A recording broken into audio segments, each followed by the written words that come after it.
Good morning, Stock Twits Nation. It's Monday, September 22nd.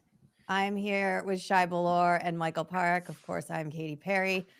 This is the Daily Rip Live. Today, we're going to unpack the historic collaboration between two of the biggest names in tech. That's Nvidia and Intel. If you don't like hearing about either of these companies, you probably shouldn't be watching, but you should be watching because we're going to go really deep into this big news announcement that came last week, as well as some of the other headlines. Michael, it's been, I don't know, a week or so. How have you been? I'm well. Fall has Good? started, and there's nothing going on in AI and tech. So No, it's a holiday. yeah, there's no Meta glasses, there's no new iPhone. I went to the Apple store and I checked out the iPhone yesterday. Didn't pull the trigger on that, but I kind of like the orange. I got the orange. I got the Okay. Air, and I got the iPhone 17, which is the best phone. Wait, For any, if that's the one everyone should get. why do you And need the 3 phones? Are you like in the FBI? Everyone needs a burner phone. Yeah. His burner yeah, phone is burner the Air. backup to the backup. If I fall Michael. in the water, and I've got a very understanding wife. She knows this is my one obsession. So I gotta you get have one a of good each. excuse. Most people can't get away with having 3 phones, but you can No. be like, look, this is my job. I gotta. It's I my gotta job. get I the got to phones. review them. Yeah, Oh, Google, and same thing with the Google stuff and Samsung stuff. Yeah. Yeah. It's funny at the Apple store. I tried to put on the headset, and you have to like book a demo, and they're like chained down to the table. And I tried to book a demo, and there was none available, even though no one was doing one. I'm like, they should have these they should be letting people wear Yeah. these around. But we'll get into some of the hardware stuff in a bit. But we want to talk about the big news out of Nvidia and Intel from last week. So they're going to co-develop new data center and personal computing products. Obviously, Intel stock saw a huge boost from that. Michael, I know you wrote about it this weekend. Help us break down what this looks like, what this means. Sure. Thank you. There's a short-term tactical aspect to this for both companies. For Intel, look, they're on their butt, right? I mean, 5 years ago, they were 200 billion in market cap. Nvidia was 150 billion market cap. Fast forward to today, Nvidia is over 4.5 trillion. Before the Intel Nvidia announcement, Intel was at 115, and now it's 120, 130 billion. So at a high level, what I said in my post is this is from a historic point of view. History rhymes, history echoes, and this is so reminiscent of Steve Jobs coming back to Apple in '97, and he had to cut a deal because they were about to go under with Microsoft, for a bunch of little money and a commitment to develop Office for the Mac, and that saved Apple and basically laid the groundwork for Apple to become Apple of today, also almost over $4 trillion. And that Microsoft, he was on Bill Gates was on a big screen, etc. This is the reverse of that, right? This is Nvidia saving Intel. So on paper, the deal's terms are pretty straightforward. It's actually very good if everything is actually implemented for Intel, because they get a boost on their CPU business versus AMD and Qualcomm. Those stocks got hit because this potentially means the x86 side has a little bit more from Nvidia. But in reality, it's not that much of a boost, because Nvidia's bread is really buttered on the desktop for now with their graphics card business, and there they need the broad support of the ecosystem for all the x86 PCs and the non-x86 PCs coming from ARM and from Qualcomm. Those are much lower power, much more efficient processors, and they're already taking a big chunk of the new laptop and computer market as of last year and this year, especially with the sale of the AI PCs. And so Intel's x86 has to battle with AMD and Qualcomm and ARM on the lower power chips, and Nvidia needs to basically be neutral, really, on both. But through this deal, they're going to support x86 a little bit. The other big change from previous cycles is that this is geopolitically driven. The U.S. needs Intel. They need a U.S. Chip champion, and so they know. And because we are now a mercantilistic, give me a piece of everything kind of business country now. They got they got a few little piece of Intel, just like they're getting 15% of all of Nvidia's and AMD's sales into China. This is the new reality.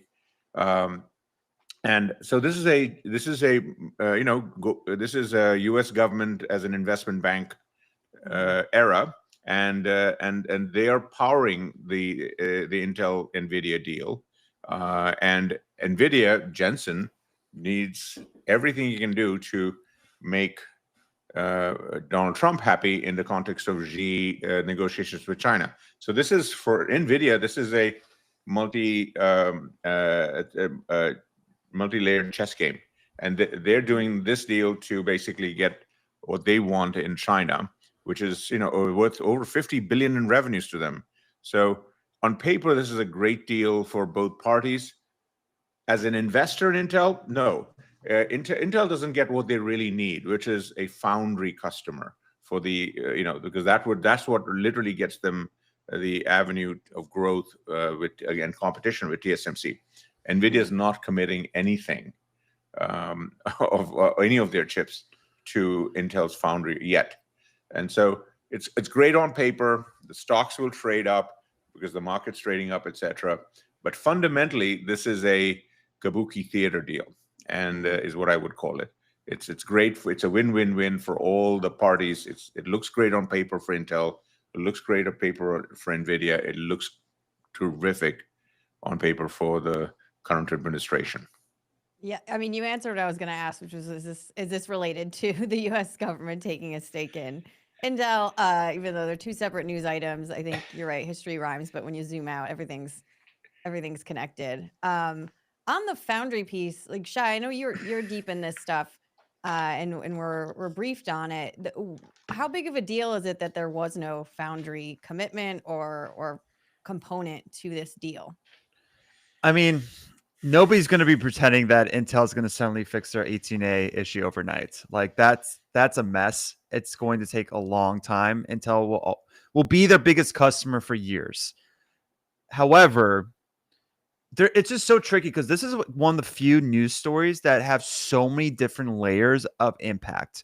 Not just Nvidia and Intel, but I think it's hyper bearish on ARM in the near term because they're becoming this AI. They're trying to become an AI chip player, for example. Now, on top of that, they have to deal with this potential digestion period when you just don't have to if you want to scale AI, you don't really have to go on ARM anymore on the CPU side. You can stay via x86 because now it has an NVLink. That's a big difference. It really is a big difference. Don't think it's going to happen right away, but it is a big narrative now. There's potential competition, and that's happening at the same time. They're trying to pivot their business, which is the first time ever where they're going from Switzerland to now I want to be an actual country in this AI economy.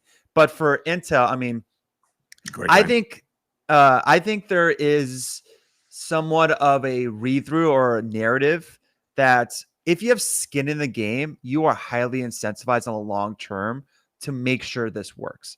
And I think that's the market's a forward-looking mechanism. Almost every single AI infrastructure name has ran to the moon. Not just the Broadcoms, Oracles, the smaller players like Astera Labs, Nebius. So when you have to ask yourself, if you're sub $150 billion and you have the manufacturing capabilities, not reality, capabilities, like Intel does, and the king of the digital economy for decades to come, now as a piece of the pie, skin in the game, I think it does increase the chances. There might be an actual second player behind TSMC in the long run. And I think Intel has always had a corporate governance issue. They don't have the leaders in place to actually make it work. Nvidia having 5%, government having 10%.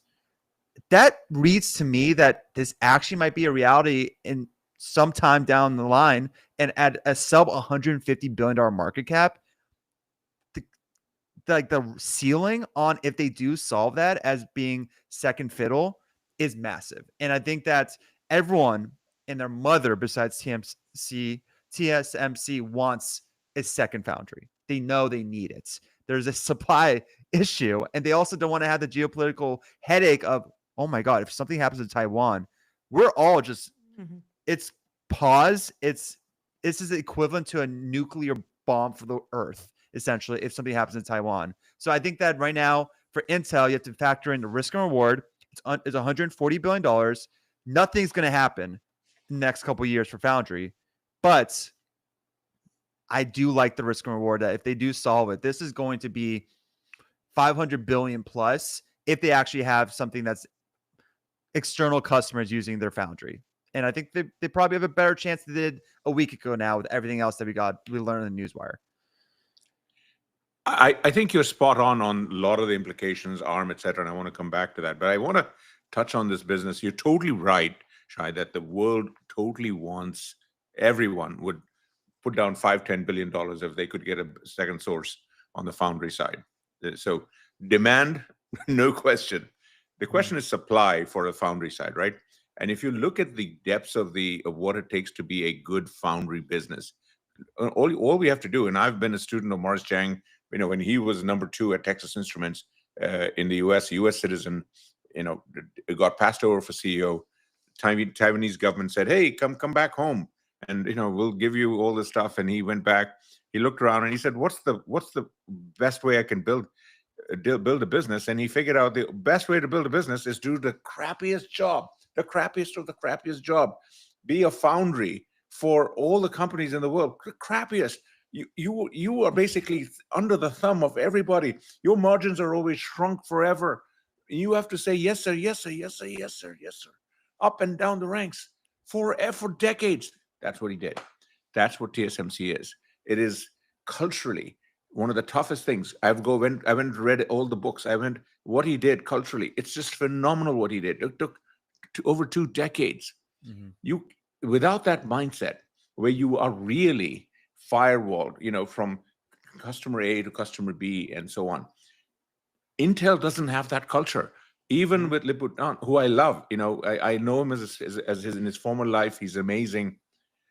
I want to see the ingredients on the management side that Intel brings in that says they're ready to be a real foundry business, which is the crappiest of crappiest businesses. It requires 10 to 20 years of runway focus, and requires a lot of capital. The good news, as you just said, everyone's willing to give them capital.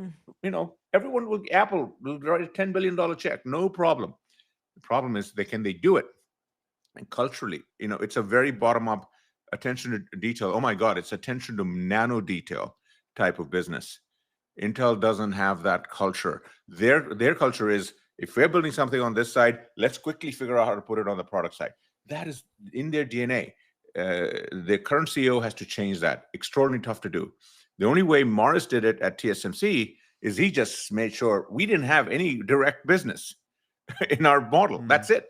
Okay, we sink or swim if we make each of our customers happy, and that's the culmination of what TSMC is. What Michael's saying is so accurate, because you guys would be surprised at how many of the analysts' questions after the debrief was about. There's a lot more deal flow in the past couple of months. Is there kind of a new culture in place, management emphasizing something that they haven't before? Again, a lot of the answers are just political. That's why you're seeing the answers on the headlines, for example. This is not replacing anything in the roadmap. This arrangement is purely expanding the roadmap. These corporations, even on the debriefs or private conversations, they have to watch what they have to say, because the ecosystem in the semiconductor space is so intertwined that if one thing happens, 5 different effects happen after that. So for this deal example, it is a middle finger to ARM. Absolutely is. It's a momentum slower for AMD because what they're doing on the rack side of the business now all of a sudden. It's a big boost for ASML. I don't think people really talk about ASML as a major beneficiary of this, because they've had an Intel problem, China problem. People forgot they have a freaking monopoly. They know you need their product. TSM isn't a TSM without ASML, for example. It's just intertwined. So I think that you're going to see a lot of analyst upgrades potentially in the next couple of weeks on ASML, because it's always been the narrative on the margins are getting hit because they are just it's a product mix cycle. There is potential China competition, and if you actually read what's happening in China, ASML is decades ahead. Like, you guys don't understand, like, it took them 20 plus years to go from 65 nm to 3 nm. Right now, China is at 65 nm today. So like, it's going to be decades ahead. And now I think a lot of people are also underpricing their Mistral AI investment, which I do want to ask Michael about what he thought about that, because everyone's like, why would a CapEx player like ASML invest in Mistral, which is a tier 2, maybe tier 3 model company? And I think that's a really smart investment. It doesn't have a $500 billion valuation like OpenAI does. And I do believe that if them taking an equity stake in Mistral, ASML is kind of trying to embed AI directly into his R&D cycle, into their production optimization, and again, yield management. Everything about TSMC, ASML, Intel, it's all yield management. And I think that having a skin in the game for like a model like Mistral AI does make me feel like there's going to be more AI infused into the R&D cycle, which is everything in CapEx. But what is your take on that investment in Mistral AI?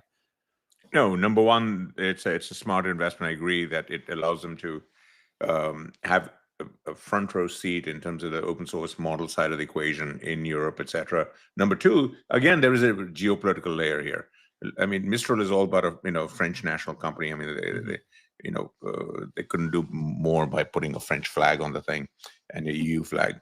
And ASML needs the geopolitical support of Europe in a big way, especially because they're the mouse caught between the two elephants, US and China, in terms of all the negotiations going on. And they know if TSMC is going to get crunched on all of their interactions. I mean, the US just crimped, just to long way answer to your wonderful question. US just crimped TSMC's style by preventing direct shipments from TSMC to TSMC in China of equipment, as pieces. So if ASML is seeing that if this can happen to TSMC, which is so critical to the US for anything we do in any kind of chip, and the US is willing to do it, they're going to come and also knock on their door, which they have been, on making sure they don't send any of their equipment to China, which is also, just like for Nvidia, it's a huge market opportunity for them. So they need political support. So by investing in Mistral, they basically get Macron on their side, because they're Netherlands, they need France, they're going to get Germany. So there's a geopolitical angle to this. But on top of that, the gravy is in what you're saying. They get the inside seat on open source model from Mistral, or everything they're doing on the reasoning stuff, and then on thinking through all the hardware software integration issues as they build their technologies for the next generations. Last thing I'll say, yes, you're totally right. They're ahead of China on all of the process stuff, but China, they're awakened. I just want to say, we cannot assume that China is going to take all the stuff lying down. Their eyes are wide open. They know this is geopolitical. Even if they have to chug along, 3 years behind on the nanometer side of their stuff, they're just going to make it up in volume. They're you look at the chip announcements from Alibaba and Maidu. They don't want to do it. They don't want to diversify away from Nvidia's chips, but they're doing it because they have no choice. And what I'm trying to say is they are going to make far more or far less efficient chips to basically do everything we're doing on the AI side. Go ahead. No, I was going to say, I think it's just that's a PR thing. I think it's going to go from, they're going to smuggle the demand somehow. It's not going to get lost. Because couldn't agree more. The smuggling and the renting, Shai, that all goes on. Correct. What do you mean by smuggle the demand? Yeah. Singapore is probably one of the biggest countries that buy Nvidia chips. Look at their GDP.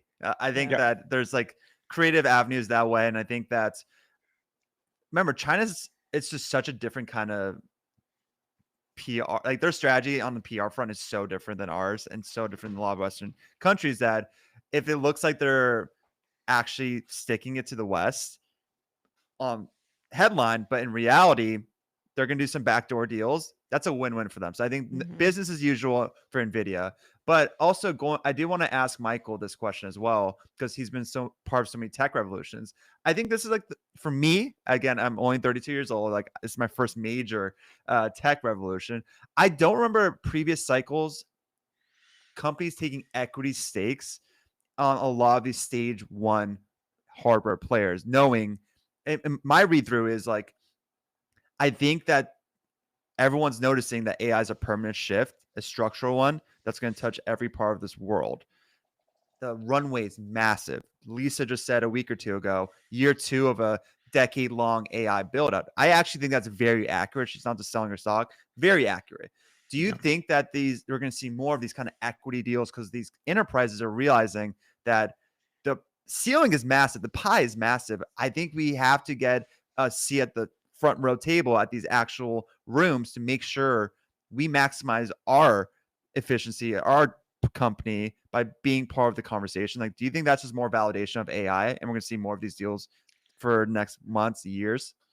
So it's a great question on the equity deal. Have there been similar equity deals in the infrastructure layer by the companies further up on the tech stack, like the software companies? And the answer is yes. I actually helped Microsoft do a 7% investment in a company called UUNet, which you'll not remember. It was the teeniest of internet service providers in '95, and there were dozens of them. I thought UUNet was the best one. We took it public.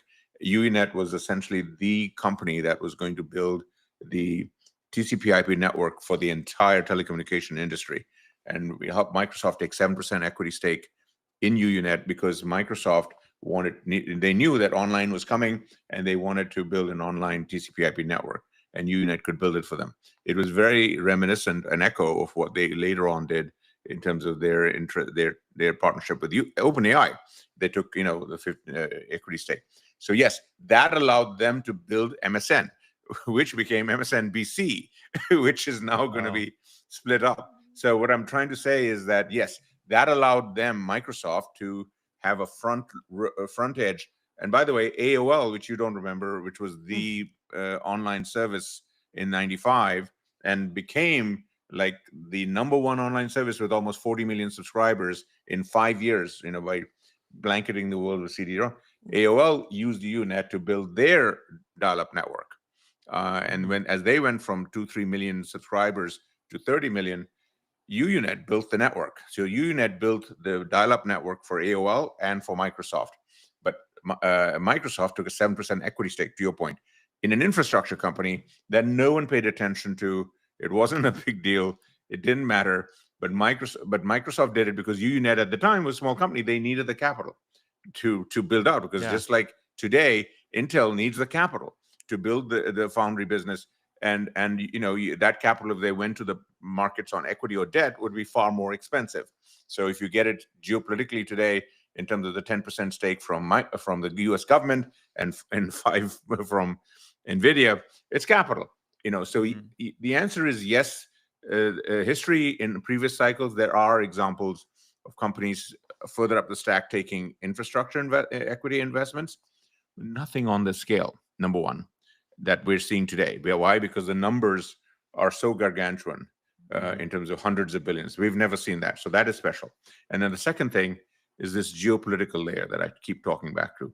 We never had this business of US versus China in any of the tech cycles, right? In the internet in '95, 100% of the internet pretty much was in the US. There was no online or internet. It was 200 million users globally, and then maybe a few million there was nothing in China. China was just coming out. They had not even joined the WTO. There was zero in India. I used to go to India. I took a Rediff public in India, which was like they wanted to be the Yahoo, and they had maybe a few 100,000 subscribers. It was nothing. The world was not international. We need to remember. It's so easy when we talk about various tech cycles. Until the last 15, 20 years, the whole world for tech and online was basically the US. Now it's flipped. Now 2/3 is global. And so when we're going around saying US first, everyone thinks should be here. Well, guess what? 80% of the markets now are overseas. So if we don't wake up here, and this is what I tell my friends in Washington, if you guys don't go to China and see how they're not copying us, how they're not taking advantage by low labor, and how they have 10 times more power than we do, which is what we're going to need for AI. Because without power, we ain't doing anything with these chips, even if they make them here. And if you don't fix that, China is going to run circles around us. There's no if, ands, and buts here. That's why I'm so emphatic that China, we need to figure out how to work with them, not against them.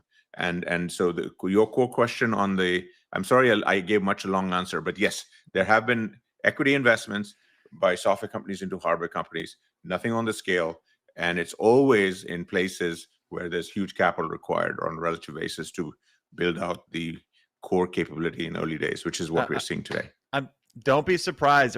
My hot take is I think hyperscalers are going to start buying equity and love cheaper power, massive facilities like the crypto miners. Like I'm talking Iron, I'm talking Galaxy Digital, for example, or Cypher. Like I think that we haven't hit that wall yet. I think everyone knows like if we keep going at this pace we're going in, we're going to hit that wall soon that we're driving into. We're not there yet, but I think eventually we're going to be there. And I think they're going to have to acquire equity stakes because that is the reasonable thing to do. Like it doesn't affect your balance sheet really. It doesn't affect your earnings, EPS, earnings expansion, but you benefit from it due to the compute, the demand on the top line you're going to see. It's like exactly what Microsoft kind of did to Nebius, for example. Like we have an issue on compute constraint. You do all the heavy lifting. We'll help you out on equity. You're a smaller player. We can maybe make you into a bigger AI utility player. So it's a win-win for you, but it's a win-win for our shareholders because we're not going to take the CapEx grunt of it type of thing. I think we're going to see a lot more deals like that. I think it's the beginning of a whole AI utility era in this economy we're about in. So the dynamics of this, because I know the U.S. government's 10% stake, it's passive theoretically. With Nvidia, like they're with these equity deals, how much weight can they throw around to guide these companies like Intel? Because you both mentioned there's cultural changes that need to happen and ways of working. Like, how does that change take place outside of just the dollars that are being invested? So Nvidia works really well. Nvidia's engineers work really well with Intel's engineers. And I think a lot of people also discount how valuable synergy of collaboration like that is in this space where like every engineer, every personality of every company, their team of engineers is totally different. Nobody like XAI, for example, they're big brains. Same with Meta, big brains. Probably hard to work with because what comes with big brains is big egos. I can imagine. So I think to answer your question on like how can they actually help? I think people believe Tom Brady is not really involved with the Raiders decision making, but if you read all the articles, he has an equity stake. Everyone goes to him on what to do with the quarterback, what to do with the roster, what to do with the play calling. He officially says he has nothing to do. He's a broadcaster up there. Yeah. He's Switzerland again, but really he has a lot of decision making. I think for Nvidia, for this example, like why not use Nvidia because they know what the new digital economy is. They know where the puck is heading. They have solved it. They've, like what Michael said, went from 100 bill to now $4 trillion, while Intel has actually gone down in that process in market cap. So I think that there is going to be somewhat of collaboration, but the board seat is the most important part.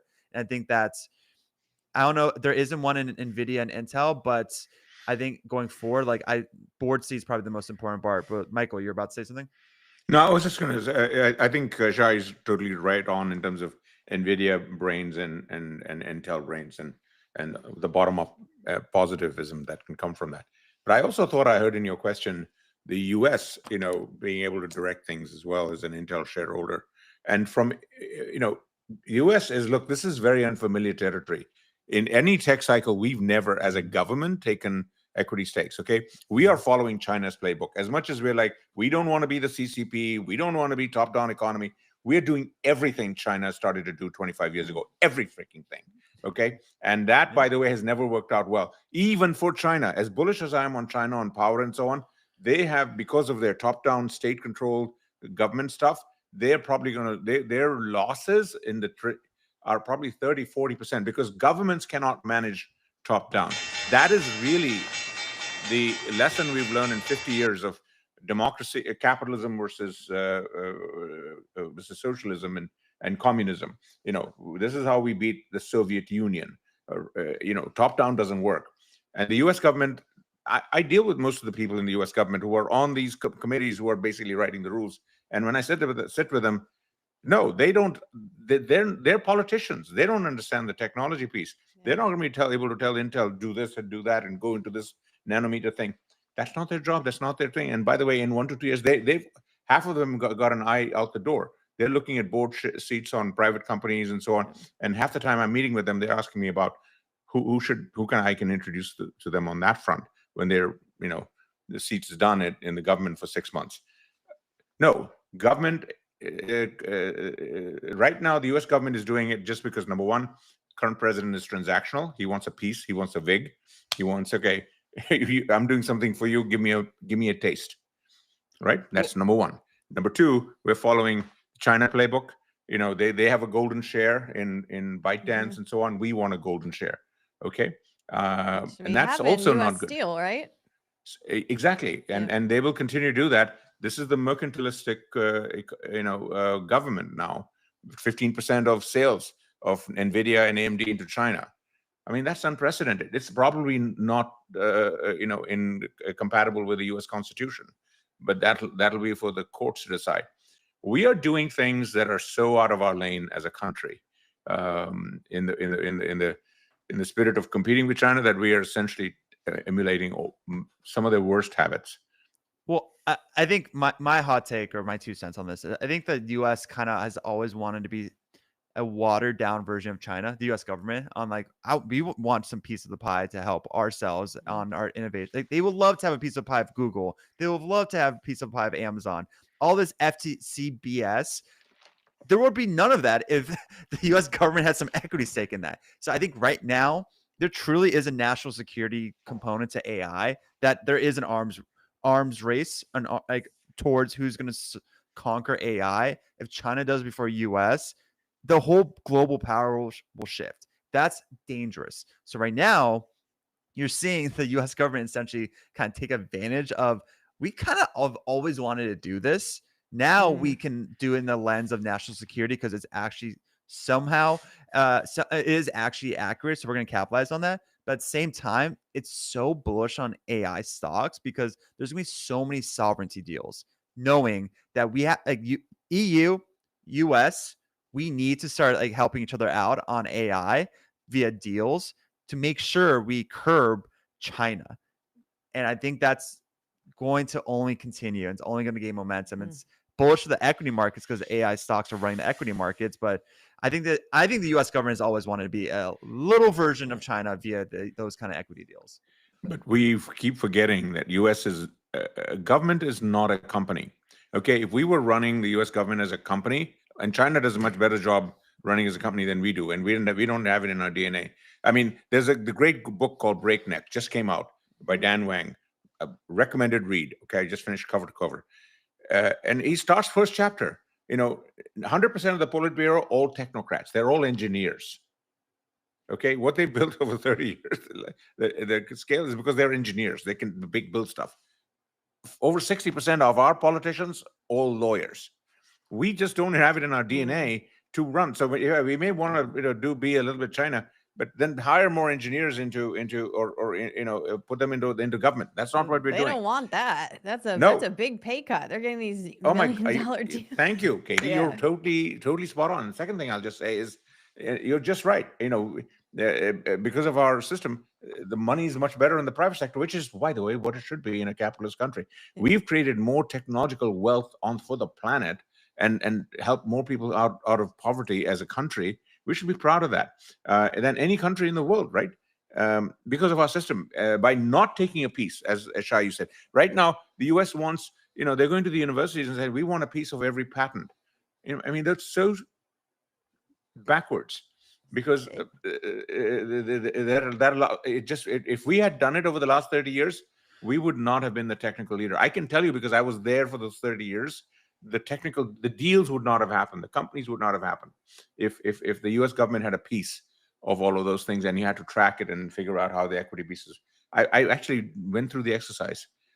It sounds good on paper to get a piece. But the reality is we are a country. Our job as a country is to have a platform where our citizens and our companies can thrive and do amazing things in the world. unencumbered by government and helped by efficient government, not big government, small government, but more efficient government. That's the lesson we still need to execute. And we just keep falling over each other in terms of this right and left, right versus left thing.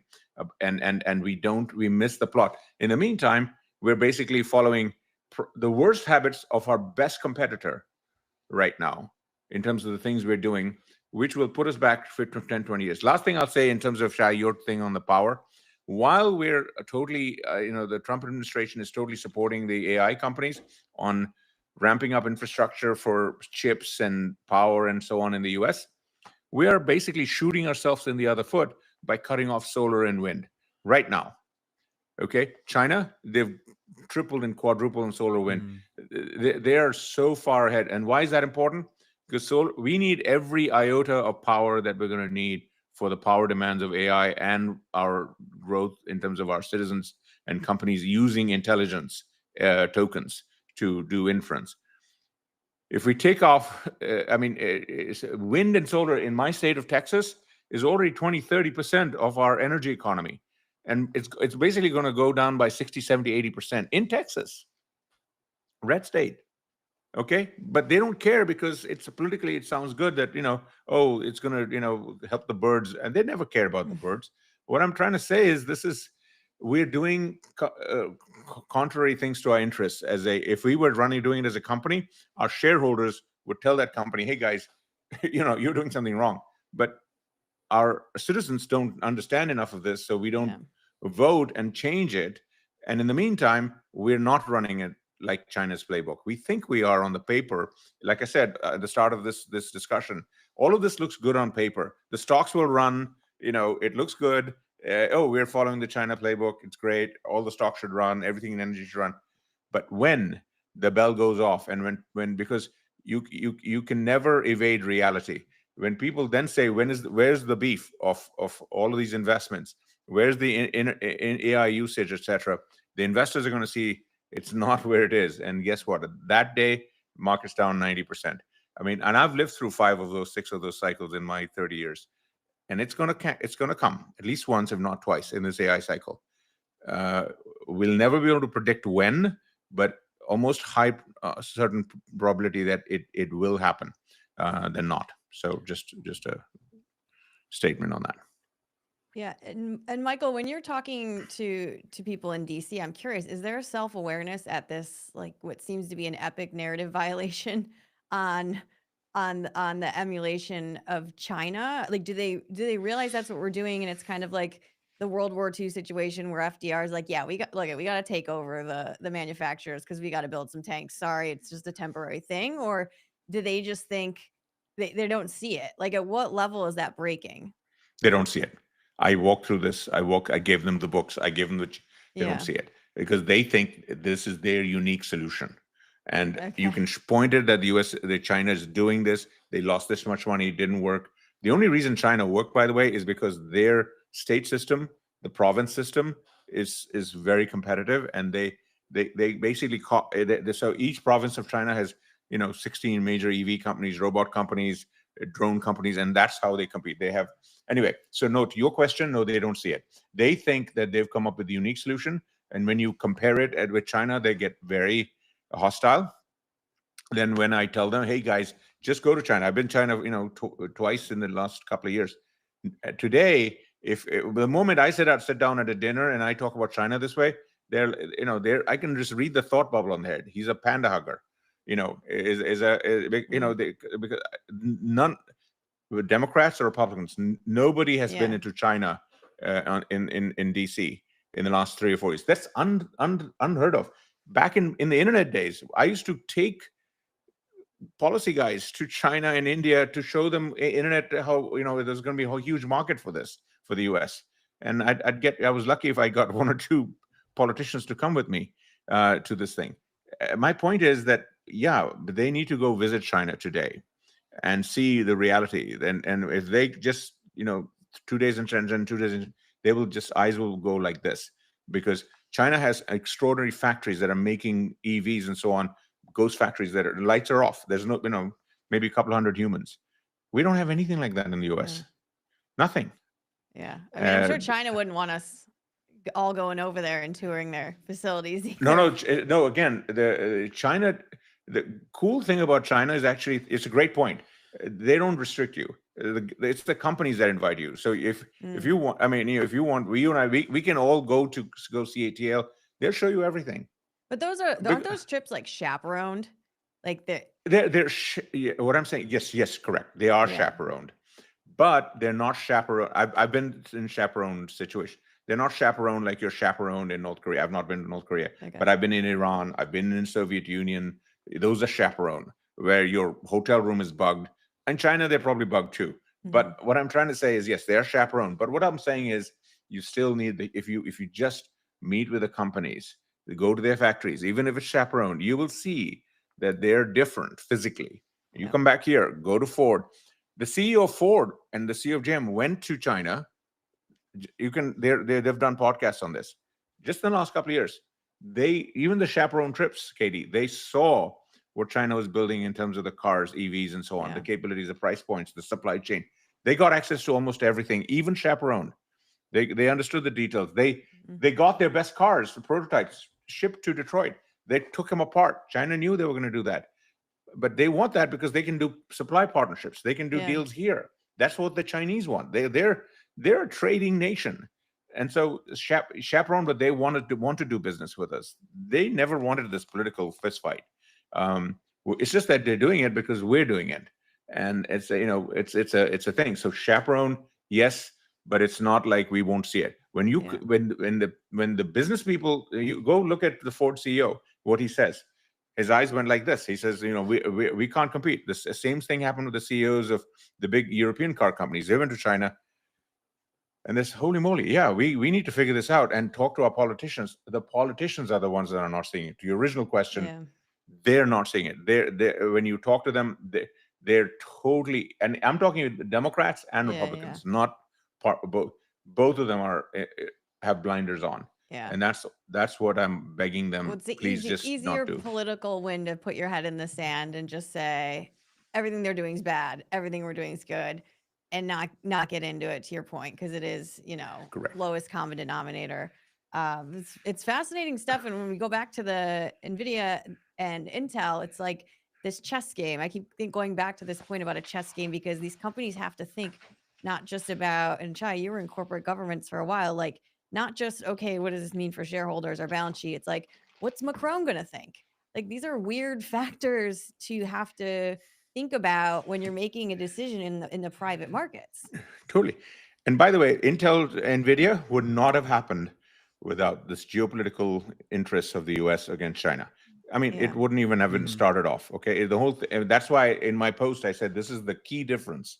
Even though it reminds us of Microsoft saving Apple, that was a private company to private company deal. And it was motivated in that one because Microsoft needed to pretend that they had an operating system competitor in Apple because they were being beaten down by an antitrust. So there was a government influence, but it wasn't direct. It was indirect. And because they needed to show as we have a market that's competitive, they needed to keep Apple alive. That's why they wrote the check. And that's why he saved. So Bill got a win-win. Bill got a win-win. He got to be the hero that saved Apple, but he also got the government to show the government that we have a competitor in this little teeny company called Apple that's almost going out of business. Government's always there in the picture. This one, if that was 5% of that deal, this is 80% of that deal. This deal. That's the difference. So I just want to make sure that's what I was underlining. It's wild to think of everything's converging. And while we're on the topic of tech, we also had over the weekend, I want to get your thoughts, Michael, on the 100,000 H-1B fee that's being discussed. And because we talked about that a few months ago when you were on, implications of that. What do you make of those statements? It's not statements, it's action. The government has corrected them. I over the weekend, I talked to probably dozens of my close friends and CEOs. Every company was just scrambling to get their people who were on vacation in Europe, whatever, H-1B, they're all scrambling to get back to the US. You can watch a TikTok video. A plane was going from San Francisco to India, and the news broke, and literally 60-70% of the people demanded that they be let off the plane. This is so bad. 75% of H-1B visas are going to India. This is, for whatever reason, Trump is doing another thing. He's shooting himself again on 2 feet, against India. First, he put huge 50% tariffs on India. His friend Modi, who couldn't have been more supportive of Trump in any of the Asian countries. And he basically, if you watch the Indian press, Modi's been eviscerated in the local politics because he was, for both terms, he was a huge Trump supporter, and Trump basically shot him in the head on the tariff thing. Why? Because India is buying Russian oil, and that was okay. Trump puts out a red carpet for Putin, doesn't say anything about the oil, but he just shoots India on this thing. Now he's doing this H-1B, and they clarified it's $100,000 one-time fee starting in the February lottery going forward. But guess what? The problem is every tech company, Shay and I talk about in terms of the big, if they didn't have Indian and Chinese people coming out of the schools, we don't have a technology industry. Not because we don't have smart people in America, we do. We don't have enough of them. I've said on my posts, and Jensen said this, forget me, 50% of the world's AI researchers are Chinese. You look at all the people Meta, Zuckerberg is hiring at $100 million plus checks, 80% of them are Chinese students that we trained in our universities. Starting next year, school season, and the next 2 or 3 years, if this H-1B holds, guess what? About half the students that come into our graduate programs in universities, not just the Harvard, Stanfords, everyone down below, a lot of them are in red states. They're going to see 30, 40, 50% losses, and those students will go to Australia, they'll go to Canada, they'll go to Europe, and those schools are already recruiting them. Okay. Big companies can somehow make the $100,000 payment per H-1B visa. They will do it, and they will bury it in the prices, just like the tariffs. But guess what? The small startup companies are eviscerated because the head of Y Combinator just said, most of our companies, over a third, half of the people in these 2, 3, 4% startups are H-1B graduates. And there's already a friction there with smaller companies, right? Because there's lawyer fees and things like it's already kind of a headache for those companies. I've done startups. Yeah. Lawyer fees I can handle. Accounting fees I can handle as a startup. 100,000 per employee when I've just raised $1 million, and I can't do the startup. But even my now, point is, I've been in conversations with startups where it's like there's a good candidate, and they're like, oh, well, we got to figure out the visa, and it costs money. It's already a friction point. I'm already talking because I'm an investor as well. A lot of my startups, like we're thinking about moving to Toronto, Montreal, because we can run it there, or Europe. We're going to lose. This is being done for political reasons on the super right side here. Even Elon, if you remember when Donald Trump hired David Sachs to be head of crypto, and then Sriram, who's an ex and recent partner, to be the head of AI, there was a huge blow up on Twitter on H-1B, if you remember. It was very Elon pointed said he toward, was like, I'm ready to go to war, but he hasn't said anything. But I think he won't say it now. Correct. Yeah, he's trying to. He's like, we've been talking about on the show. He's like trying to stay outside of it, but it's hard when you say that and then it's going on again. He'll need to figure out where he stands, because his bread is so but his Tesla valuation of 1.6 trillion, and I know we have a separate debate on Tesla. Nothing happens without H-1Bs, and he can afford the H-1Bs at 1.6 trillion. Doesn't matter. But guess what? His whole supply chain that he'll need to build here, none of that happens without H-1Bs. This will have to be walked back and figured out. But in the meantime, we're going to lose at least a year of impact on universities, impact on students, because students, their lives, they have to change their lives. I had several friends who got kids at top of classes at Stanford and MIT. They're rethinking this stuff because they can't afford. Look at Sundar Pichai. Look at he has YouTube videos. When he came to the US, he was already top of the class IIT, which is with the top MIT in India. When he went to California I think it was Stanford, for his graduate degree, his dad basically had to pay the equivalent of his annual salary to buy his air ticket one way to California. Now, let's say, Sundar finished school and now he has to go to a startup, not a big company, and they have to, so he has to come up with $100,000. His family is not going to come up with 100,000. Yeah. Okay. I came to school, America, 5 years. My dad paid for everything. I luckily got into Goldman Sachs, became a partner or whatever, but my path was through H-1B. Elon had an H-1B. We're all H-1Bs. Yep. And most Americans don't know what that means. That day you get that H-1B, oh my God, it is like, it's not a lottery. I would much rather get an H-1B than a $100 million lottery win, because it's in my power, my life, my destiny changes. And so this is huge. And regular Americans just need to understand that we are America because we have always, forget the Chinese and the Indians and the, 100 years ago it was Italians and Irish and so on. I mean, we just need to keep in mind that we are America because this is a feature. Immigration is a feature, not a bug. Yep. And we just need to keep, and by the way, no one can compete against us. I can't go to China. I can't there's no H-1B in China. I can't go become a Chinese and have 30 years of a life over there. Yeah. I may be able to do it in India, but even that is extraordinarily tough. I can tell you, even as someone born in India, there's no other place. America is extraordinary. I'm sorry I'm talking so much on this, on H-1B, but it is a very heartfelt issue.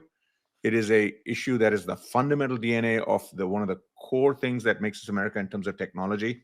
It eviscerates the tech industry. Yeah. I'm rethinking everything I'm thinking about AI investments and all the companies I'm investing in and so on because of this. Not from a public market point of view, Shay, but in terms of the startup, because that's the seed corn that's going to be fed into, in 2 years and 3 years. And everything we're building for the power plants, Shay, none of that is going to be used for at least those plants are not even going to be up for next year. This is a 3 to 5 year game.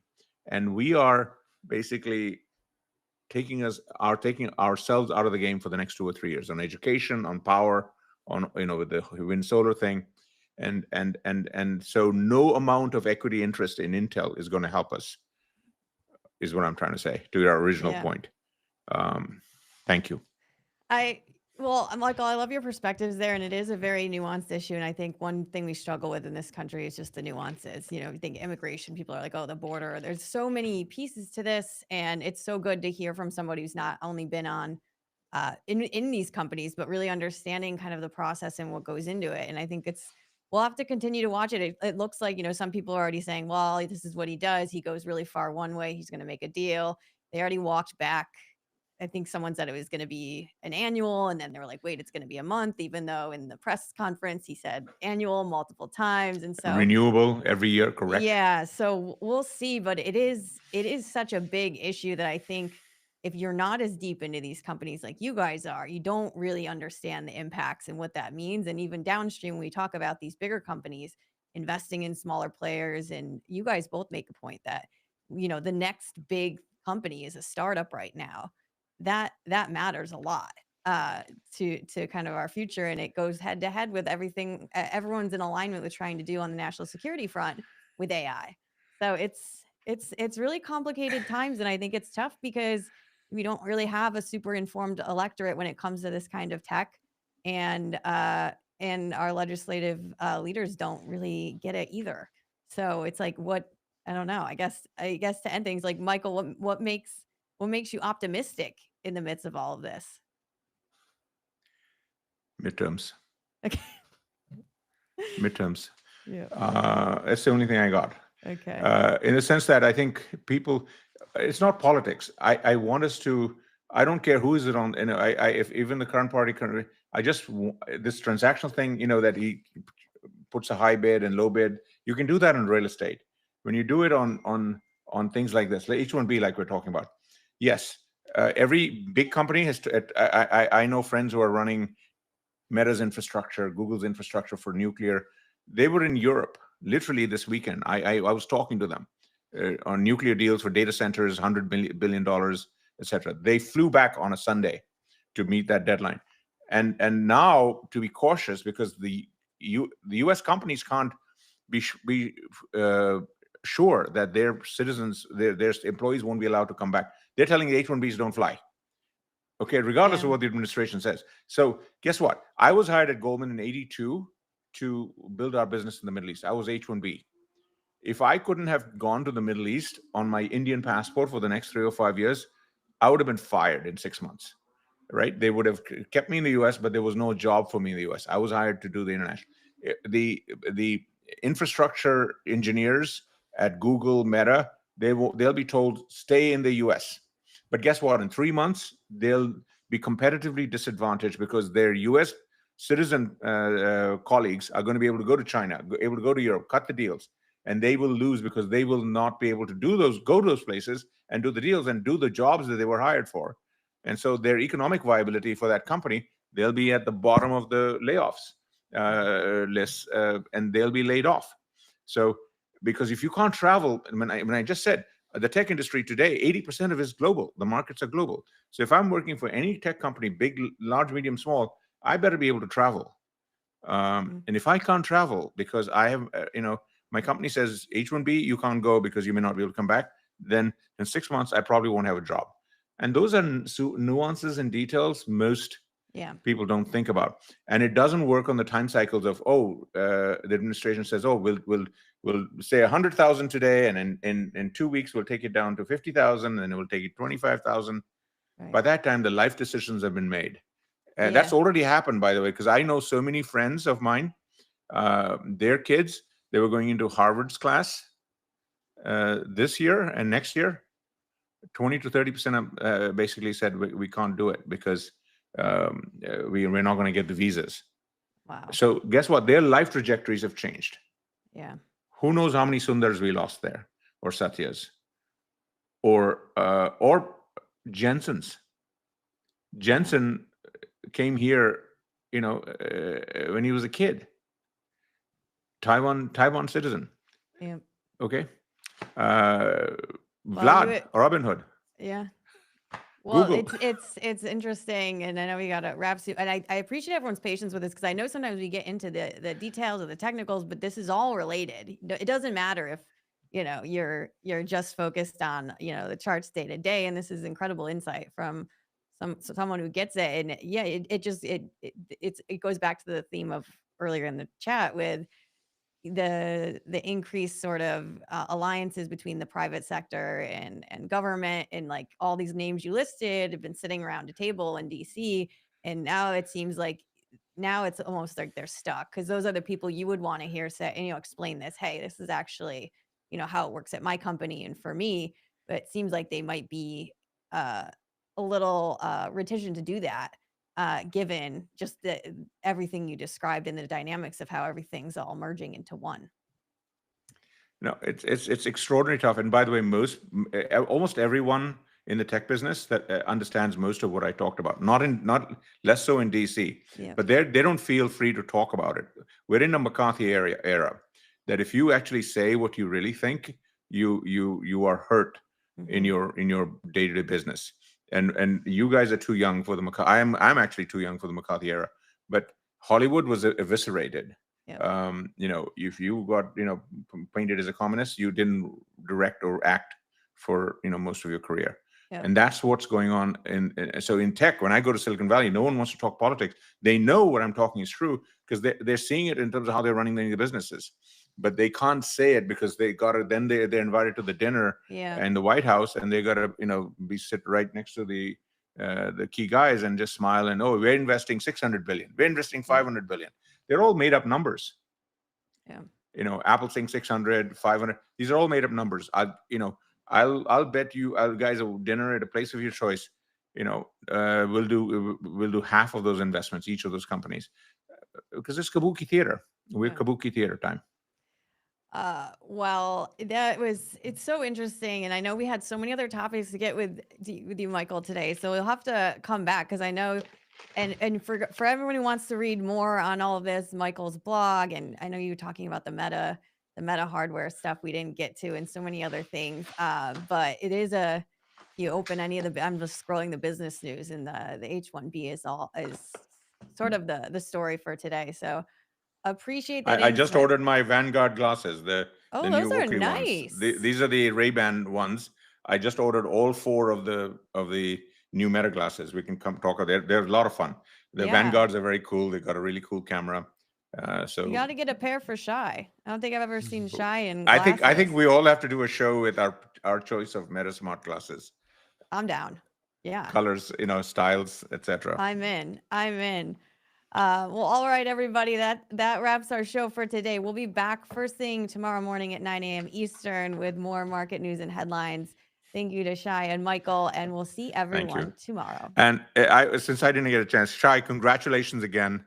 I'm sorry to put you on the spot, but newlywed. I'm so happy. Wonderful pictures. If you don't know what I'm talking about, just got wedded. Oh my God! Look at the glow. Congratulations, my friend. This is so awesome. Appreciate you. All right, bye everyone.